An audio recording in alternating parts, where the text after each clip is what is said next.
अस्सलाम वालेकुम, क्या हाल है आप सबका। अल्हम्दुलिल्लाह सबकी ज़िंदगी में बहुत बहुत खुशियाँ लेकर पूरी कोशिश की कि आज डे लाइट में बनाऊँ। एक्चुअली बस देर हो जाती है, बाहर निकले तो घर अंदर से बंद है तो पता नहीं चल रहा कि, और बच्चों की भी छुट्टियाँ आजकल, तो रूटीन का कुछ पता ही नहीं चलता। तो आप सोचते होंगे मैं रोती क्यों हूँ इतना। रोना यार ज़िंदगी में आ जाता है। हम कहते हैं ना कि मैंने देखा है यूट्यूब की लाइफ में लोग बहुत ज़्यादा बनावट है। किसी भी यूट्यूबर को मैंने आज तक नहीं देखा जिसने इमोशनली मैंने उसको देखा हो कि जो वो कहना चाह रहा है। जस्ट लाइक मैंने बहुत सारे लोगों को देखा है कि जो सिर्फ पैसे की ही बात करते हैं।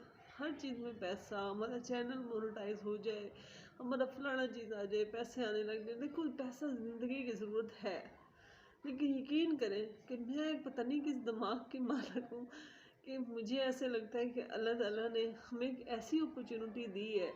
ये यूट्यूब एक ऐसी बात है कि जिसमें हम अपने दिल की बात कर सकते हैं। दिल की बात का मतलब कि सारी ज़िंदगी हम जो बातें किसी को नहीं कह पाते कि आई मीन कि मैं अगर लेक्चरशिप में भी रही तो मैं भी क्लास में एक लिमिट तक बात कर सकती थी किसी भी मौजू के ऊपर। जस्ट लाइक मैंने एक दफ़ा, मुझे याद है कि कोई ऐसे टॉपिक छिड़ गया तो उसमें मैंने कहा कि बच्चों की शादियां जो है ना वो टाइम पे होनी चाहिए। तो वो बच्चे लड़के इतने खुश कहते मैडम तुसी अपना नंबर दो, असी अपने अम्मी को तुहाडे वाल भेजना।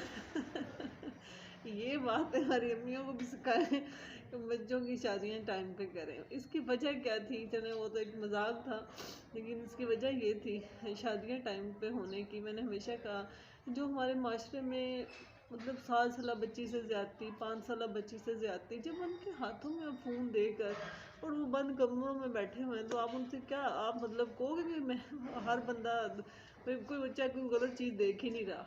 तो इस एज में तो वैसी अट्रैक्शन होती है कि इंसान बुराई की तरफ ज़्यादा जाता है, देखता है।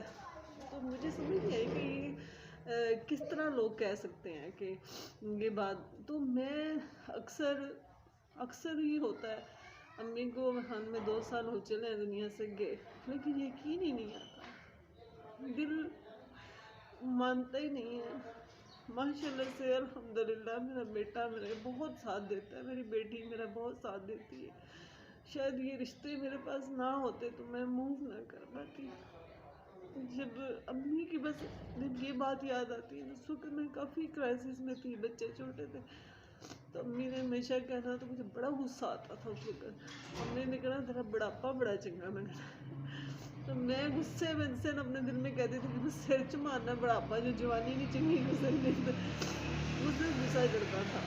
लेकिन आज अल्हम्दुलिल्लाह बाकी बच्चों की खुशियों में ही खुश रहना अच्छा लगता है। जब बच्चे अपनी ज़िंदगी में आगे जा रहे होते हैं, डगमगा रहे होते हैं, तो जब मैं उनका सहारा बन जाती हूँ, अल्लाह तो अल्लाह ताला नाउज़ुबिल्लाह आई मीन कि अल्लाह के बाद जब उन्हें दुनिया में लगता है कि हमारी माँ हमारे साथ खड़ी है, मैंने देखा उस बच्चे का कॉन्फिडेंस ही और होता है। जब हम उनको ये डरा देते हैं ना कि हम ऐसी कुछ नहीं करना, जो मर्जी कर, मैंने देखा है वो बच्चे कुछ भी नहीं कर पाते।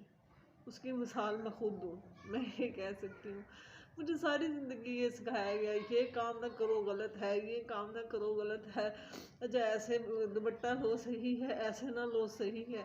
अच्छा आपको किसी हाल में भी लोग नहीं जीने देते, आपको क्रिटिसाइज़ हर तरह किया जाता है।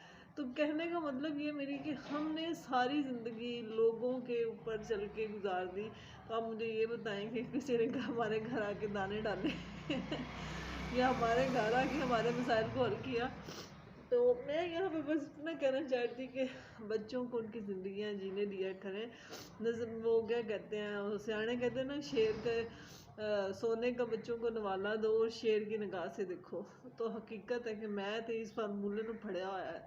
मैंने कभी भी पहले किसी दो दम बच्चों से मैं बहुत ज़्यादा खुल के बात करती थी, बड़ी फ्रीली बात करती थी, लेकिन अब मैं थोड़ा सा डर रखती हूँ क्योंकि मैंने माँ और बाप दोनों का रोल अदा करना है। तो अब मैं कई दफ़ा मुझे हंसी भी आ रही होती है, हम मतलब किसी बात पे उनकी ये क्या कर रहे हैं, या कई दफ़ा मुझे गुस्सा भी होता है, कई दफ़ा मेरा दिल नहीं कर रहा होता गुस्सा करने को। लेकिन मुझे ऐसे लगता है इतना लाइफ तजर्बा दे देती है कि भी अगर मैंने ये घूरी ना निकाली तो ये फिर डर ख़त्म हो जाएगा। मैंने कभी थप्पड़ नहीं मारा बच्चों को, बहुत कम, शायद एक दो दफ़ा बचपन में मारा हो तो मुझे याद नहीं, लेकिन बड़े होने के बाद मारा नहीं, लेकिन आंखें बड़ी निकाली तो बच्चे उन आँखों से डर जाते हैं। यहाँ मेरे मेरे बच्चे तो यहाँ आँखों से डर जाते हैं या मेरे बीमार होने से डर जाते हैं। तो इसलिए आज बहुत दिल किया ये कुछ बातें कि बेटियाँ देखो, मैं इस माँ खुद शायद माँ हूँ या मैं इस चीज़ से गुजरी हूँ। शादी लव मैरिज हो या अरेंज, कभी आपने ये सोचा है कि हम ये दो लफ्ज़ क्यों कहते हैं? हम ऐसे भी तो कह सकते हैं कि पहले अरेंज करके उसके बाद लव हो गया। हमारे नबी ने भी तो देखो ना, हज़रत फातिमा को बाबा से बुलंद कहा था। आपने भी अपनी बेटी को 4 चीज़ें देकर ही आगे भेजा था। हम कहते हैं ना जहेज़ लानत है और फलाना फलाना नहीं करना चाहिए। कभी आप ये भी गौर किया करें कि हमारे नबी पाक सल्लल्लाहु अलैहि वसल्लम ने हर काम हमें करके दिखाया। उन्होंने कहा कि अपनी औलाद से उनकी राय लो, वो क्या चाहते हैं, अपनी ज़िंदगी को किस तरीके से खुशियाँ बांट उनको महसूस होती है, उनकी खुशियों का ज़रूर ख्याल रखो, क्योंकि ज़िंदगी उन्होंने बसर करनी है, ज़िंदगी हमने नहीं बसर करनी। तो बहुत सारी बातें मेरी जहन में आ रही थी और मशीन की तरह चल रही थी कि देखिए नबी पाक ने भी वो है ना, उसमें वो सारी हदीस के आपने आटे की चक्की भी दी, लोटा दिया, एक चटाई दी, कि वो चीज़ें दी जो ज़रूरियात ज़िंदगी है। तो फिर हम लोग उन चीज़ों पर आवाज़ उठाते हैं जिनमें बचत हो जाए, फ़ायदा हो जाए, उन चीज़ों में नहीं उठाते। देखो यहाँ तक क्या है कि पर्दा तो आपकी आँखों का भी है। मैंने बचपन में जब ये बात सुनी, मुझे अभी तक याद है, फिल्म छोटी सी होते थे हम, फिल्म में फजूल सीन आया था तो मैं तो डर जाती थी अंदर से, क्योंकि मेरी दादो जो थी, हम उन्हें बेबे जी कहते थे, वो हमेशा कहती थी कि क़यामत की निशानी है कि घर घर में ना ये नाचेंगी सारी, और ग्लव्स इस्तेमाल करती थी। तो मैं बड़ा डर जाती थी, मैं कहती थी लै भी हूँ तो क़यामत आने वाली। यकीन करें मेरा उस दिन पूरा दिन ही नमाज में गुजर जाता था तो कहने का मकसद ये है कि वक्त के साथ साथ ये भी तो देखा करें ना, बच्चों की सोच भी बदल गई। हम भी कुछ सीधे तो नहीं होंगे वक्त के अपने हिसाब से, लेकिन जब हम अपनी अपनी जनरेशन को देखते हैं ना, फिर हम कहते हैं सीधे 10% भी तेज़ नहीं सी हमें तो डराना कोई मुश्किल काम ही नहीं सी, सुनते हैं भी डरा लो, हम डर जाते थे। मुझे अभी तक याद है, बड़ी दफ़ा छुट्टी करने की कोशिश करनी, अम्मी तोड़ स्कूल छोड़ के आती थी कभी नहीं हुआ था, बड़ी मारें कहीं हुई है। एक मार को मैं आपको बड़ा मज़े का वाक़या है। अच्छा अम्मी, मतलब मैंने बताया मैं छोटी थी, तो अम्मी कहीं सो रही थी, तो बहन भाई सारे दरमियाने एज के थे, तो वो ना हम ऐसे वॉलीबॉल खेल रहे थे, तो मेरी ज़रा हाइट छोटी थी, मेरा तो अम्मी रेलू कट्टा बिच बड़िया काम खाई। अच्छा अम्मी ने मुझे आवाज़ दी, मैं भागी गई। अम्मी कहती इन्हों बाज कर ला हूँ, वो पता क्या करे, जिसका वो बन जाता था ना, वो क्या होता है, नंबर ले लेता था, वो करता था। अम्मी ने ना मना किया कि इन्होंने ना मना कर रहा कि ऐदा आवाज़ा ना करना, मैं सुती हुई मेरे सिर से दर्द है। अम्मी को सर दर्द का बहुत मसला था, वो सानू भी बहुत है, इसके बाद मैं इसका खंडन करूँगी।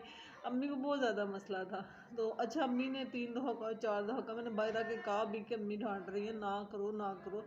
अच्छा मेरी किसी ने भी नहीं सुनी, हार के अम्मी ने बैट उठाया, अम्मी कहनी आ जाओ सारे, जो सारे ही भाग गए। मेरी ऐसी कोई किस्मत में, इधर लंबा हो जाएगा वाक़या, मैं जहाँ अम्मी खड़ी थी ना, मैं उसी पर्दे के साथ बिल्कुल खड़ी थी, तो अम्मी ने ना कहा कड़ाए, अच्छा यार मेरा शूर निकल गया अम्मी ने मेरे बाल पकड़े और मेरी डेढ़ी टुकाई हुई, जनाब ना पूछो।